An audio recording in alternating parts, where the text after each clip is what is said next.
It's the Brad and John Show. It is the Brad John Show. Today's date is the 19th of December. This is the C Block to Charlie Block. And John, this time of the year on Fridays, what do we normally do, John? What do we do? Are we going to bring in a guy who could tell us about some fantastic family activities down in St. Charles? We're calling him right now. We'll see if he answers the phone. Hello. Is this the one and only Jack Frost?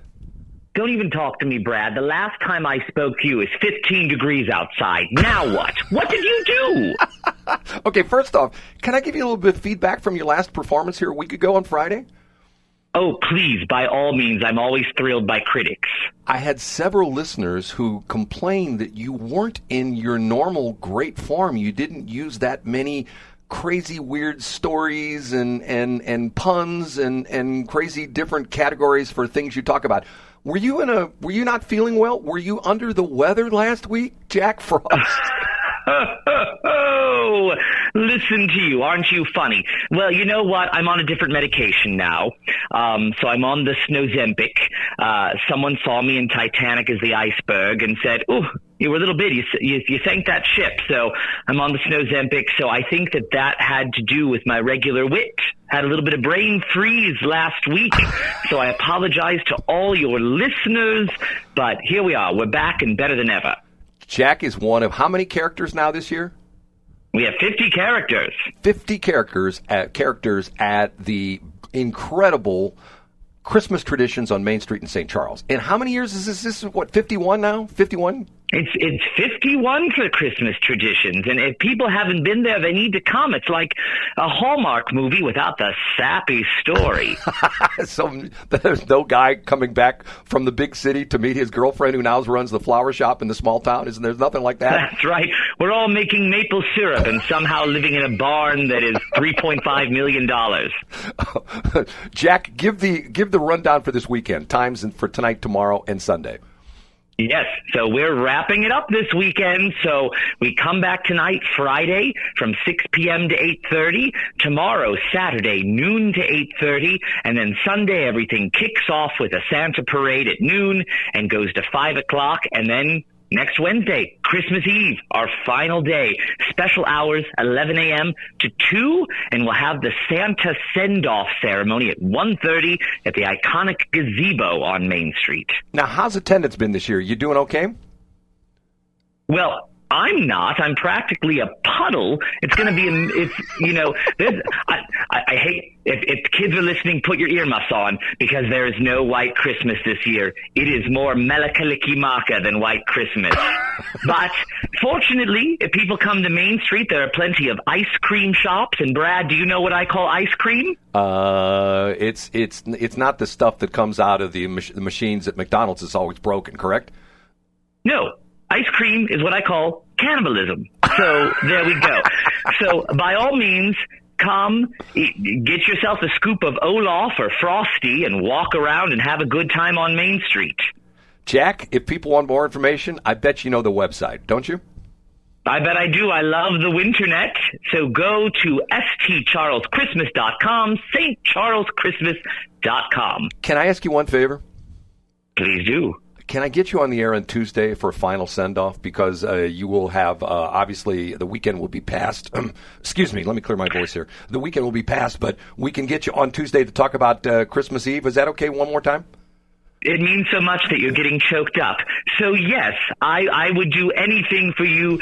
There's no one I would get up for this early except to be on the radio with you, Brad. Jack, I appreciate it. Have a really good weekend, and season's freezings to you. How about that? Season's freezings to you, my friend. We'll chat on Tuesday. Okay, bye. He's so good, John. I'm sorry. Cannibalism was good. That's a good one. I like that. That's a funny one. I get the biggest kick out of him. And I know the guy behind the scenes. And let me tell you, he is one impressive dude. I'll just say that. He's also involved, and I shouldn't say this, but he's also involved heavily in the Legends and Lanterns thing, which is the Halloween version of essentially Christmas traditions on Main Street in St. Charles. Every year, that gets bigger and bigger and bigger. And I know someone who works at the St. Charles Convention and Visitors Bureau, and they told me they think at the way that Legends and Lanterns is going, that it's someday, not too far into the future, it may eclipse Christmas traditions as far as attendance. And John, you've been down there at Christmas traditions. It's not sparsely attended. If the weather's good, there are tons of people down there, correct? Yeah, you're exactly right. I went on a cold day. I believe it was last year. I took the kids down there, and there were a ton of people down there. It was just an awesome event. The scary thing, and I was kind of sometimes drifting in and out while I was listening to the puns, but I was terrified because it sounds like you said, Brad, that there were going to be 50 Randy Carrickers. 50 Randy And Carrickers. We know your anecdote of how you feel about Randy Carricker. We don't need to. I know you don't need to besmirch him any more than you already have. No. Brad, you say that there's people who have a on-air persona and then people who are way different off the air. No. I've never said that about Randy Carricker. He's a good guy. He was one of my students, although he disowns the fact that I ever taught him at Lindenwood, and he won't even talk to me anymore. So it's an imaginary beef. It's not like okay. I must be thinking of John Carney or someone else who you talked about who you didn't like off the air. Well, no. I'm thinking of Ron Jacober. Never mind. It was Ron Jacober. I get Jacober and Carricker confused. Yeah, it was Ron Ron Jacober, who was a jerk to me. I mean, he has this real friendly persona on the air, and when you meet him in person, what do you want? Get out of my way. He's one of those kind of guys. Well, what I heard, though, is I heard that you called his wife Quiver River because you made her quiver, and after you left, she pretty much left the river there. John. Okay, two things to finish off here. Okay, the lady, and I'm not a drinker, and I've never heard this before. The lady who was is it the proper term, the paramour to the dude from Astronomer? Remember the Coldplay concert? Yeah, I just saw. I didn't click on this. What is she saying now, Brad? Well, she's come out, and let me recap the story. If you know the whole crazy story, they do this at the Coldplay concerts where they do like the kiss cam kind of thing. They have a camera that pans around through the audience and stuff like that. And in this particular concert, I think it was in Boston, the dude who is the CEO of this company called Astronomer, which is one of these big tech companies, and he's a married dude, and I believe the lady who was head of HR was also a married dudette, and the kiss cam hit them, and she ducked down, and he tried to get out of the thing, and who was it? The dude from Coldplay. Oh, bet you they're having an affair or something like that. Okay. Yeah. So she's come out, and essentially her comment was she had a couple of high noons, and that's why she was a little bit intoxicated, and she was dancing around and not performing properly in a public environment. Okay, John, I'm not a drinker. What's a high noon? I think it's a beer. I don't think it's a seltzer. Well, let's Google it. I'll Google it real quickly. I think it's a type of beer. Okay. The other question I had for you was, I find words that I read from time to time on reading articles and stuff like that. I do a lot of reading. It's funny. I have people that make fun of me because I don't read books. I read stuff on the internet, and I think to the point where a lot of people are like that. And I heard the word Diaspora, I guess it would be Diaspora.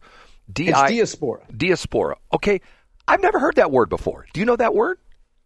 Yeah, it's like it has to do with like people, like a population or like a group of people. To be honest, I don't know what it means. I associate that word with like NPR, like if they're talking about cultures, and it's like, well, when we study the diaspora.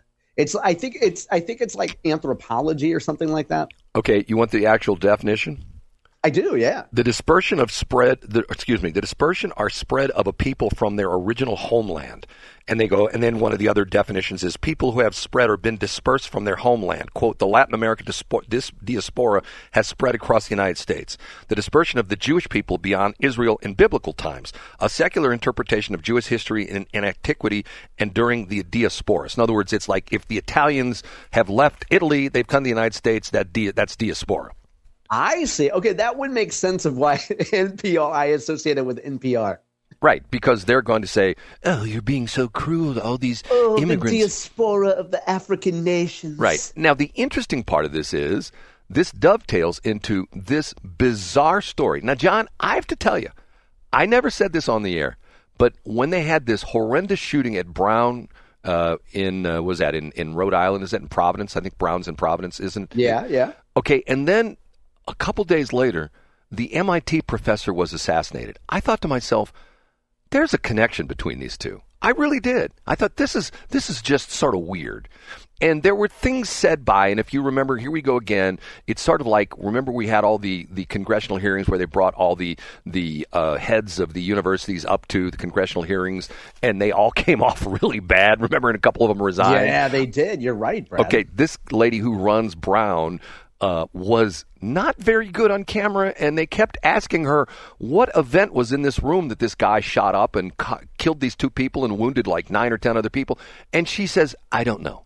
Now, if you're the president of a university and you've just had a shooting on your campus in some facility, in some classroom or something like that, wouldn't you know what was going on there? And wouldn't you, if you didn't know, wouldn't you say, well, we don't know, we're checking into that? Don't you think that? Absolutely. And that's a testament to her staff not preparing her. But not only that, I mean, it almost sounds like they're covering up for something. You know what I mean? Yeah, I get it. Yeah, in other words, she didn't want to say that it was a group of college Republicans that were getting together. Which I think it was. Wasn't that the deal? I think it was too, right? Yes, and they didn't want to say that. They didn't want to say that it was a bunch of college Republicans in a very, very, very heavy. Brown's another one of the very super liberal tilted campuses. I guess they all are nowadays, except for SCUCA and ECC and Union. But the bizarre part of this is this dude who killed those two people at Brown, then he killed the professor. He went to school with him in Portugal. Did you read this part of the story? No, I didn't see that. Yes. The professor at MIT is from Portugal, and originally it came out that he was Jewish, and the interesting part of that is there apparently is another guy who has the exact same name, started this crazy thing we talked about the other day with people have the same name, but the original reports were that he was Jewish because he had the same name as a Jewish guy, but he's not Jewish, but he was a physicist, and this guy who killed him was also a physicist, and they did attend, and this guy actually attended Brown working on his master's and his PhD, but they both went to school in Portugal, and they knew each other.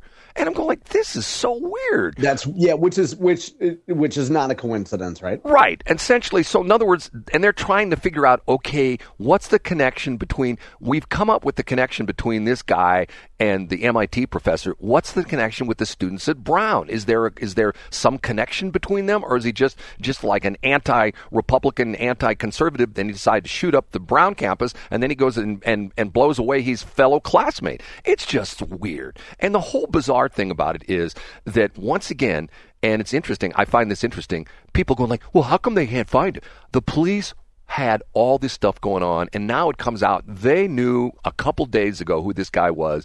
They had pictures of him renting a car at Enterprise Car Rental up there. They knew exactly who he was, and they were tracking him down, and that's what happened. They cornered him. He went to a storage unit. He was in a storage unit, and he blew himself away in the storage unit because he was surrounded and he was going to get arrested. So, bizarre, weird story. And the interesting part of it is Kristi Noem has now gotten rid of this, or at least put this one visa on hold, because he was not a naturalized citizen. He was a citizen who had a green card under some crazy, stupid thing that the government did under Biden, and they've now stopped that. So, once again, people come in the United States. We welcome the good people. Bad people, keep out. You know what I'm saying? That's right. Anybody that comes here illegally from Germany, look 2 generations down the road and look what happens. Yeah, look what happens. John, talk to you on Monday. See you Monday, Brad.